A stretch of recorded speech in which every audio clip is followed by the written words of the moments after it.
this, of course, is nothing short of a political earthquake that has been witnessed where India's corruption watchdog, the Enforcement Directorate, has now demanded for a 10-day custody of the Delhi Chief Minister Arvind Kejriwal after he was presented in a special court. The Delhi Chief Minister, remember, was arrested last night from his official residence in connection with the Excise Policy Scam. And just moments ago, Arvind Kejriwal was produced before a special anti-money laundering court. In the hearing, which is still underway, the central agency has accused Arvind Kejriwal of being the kingpin and the key conspirator for the alleged multi-million-dollar liquor policy scam. Now, the Enforcement Directorate has said that the party used over 450 million Indian rupees, which were the proceeds of the alleged crime in the Goa election campaign.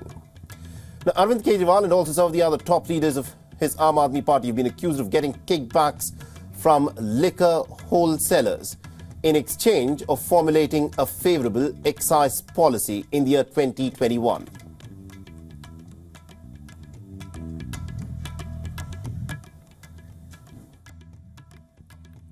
All right, now to give us more updates in terms of what, of course, is happening with this legal hot potato of a case, we're being joined by our correspondent Dharamjot Kaur, who's joining us live on this broadcast. We also have Siddhant Sibil, who's getting us the latest on this story as well. Dharamjot Kaur is joining us from outside the Avenue Court complex in New Delhi, and Siddhant Sibil is, of course, at the ITO in New Delhi, where the Aam Aadmi protesters have, of course, been out since morning. But Dharamjot, let me in fact start with you. Now, we are hearing that Arvind Kejriwal is in fact at the court this time. What more can you tell us in terms of what is happening on the legal front in this case? The hearing is currently going on in the court complex behind me.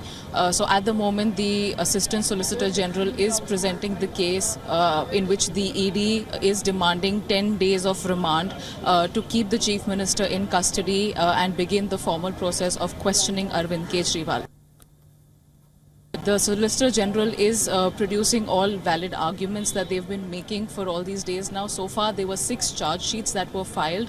However, the charge sheets only listed the name of 31 accused.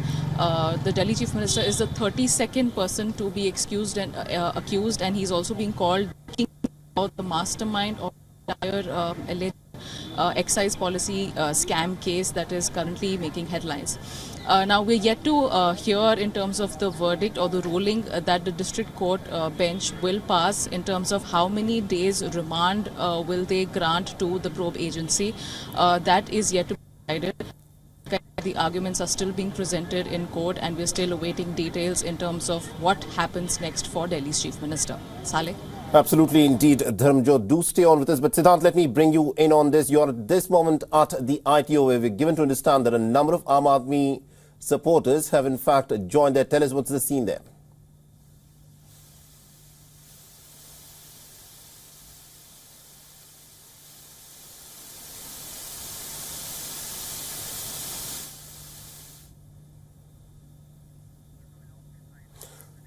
All right, we seem to have lost the line with my colleague Siddhant Sibil there. We'll try reconnect with him in just a bit.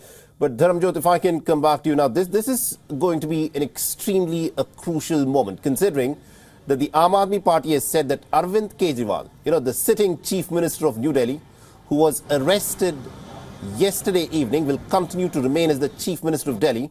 And according to the Aam Aadmi Party leaders, he will run the administration of the national capital, New Delhi, from inside of the prison. How viable is this, given that this is going to be the first time ever that a chief minister who leads a government behind bars will be running the administration of such a large region such as New Delhi? Well, Saleh, this is indeed a very unprecedented situation. It's not something we have seen before in India. But as I have been discussing since morning with our fellow colleagues here in the studio, the lines are very blurry in terms of provision that the prison manual has for a sitting chief minister or a government official to carry out his duties in official capacity from behind bars.